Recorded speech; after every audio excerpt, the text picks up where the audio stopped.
Hi friends, మామిడి చెట్టు ఎక్కాను. మామిడి చెట్టు మీద చూసారా తేనెతెట్టు దొరికింది. మామిడికాయల కోసం అని వస్తే ఇది చూడండి, ఈగలు వెళ్తున్నాయి చూసారా. దాని లోపలే ఉంది. ఇక్కడ ఒక మీకు తెల్ల అరవట ఉండి చూపిస్తుంది చూడండి. అదిగోండి తెల్లగా ఉంది కదా, అది అరలు. ఇది నరల తేనె అంటారు. ఈగలు చూసారా ఎలా వెళ్తున్నాయో. ఈ తేనె నేను మీకు దులిపి చూపిస్తాను. మన ఛానల్ని సపోర్ట్ చేయండి ఫ్రెండ్స్.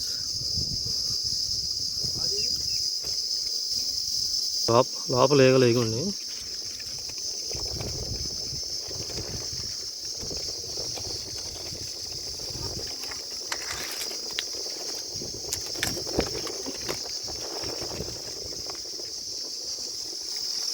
మామిడి చెట్టు ఎక్కాను, మామిడికాయలు. ఇక ఈగలు చూసారు ఎలా వెళ్తున్నాయో.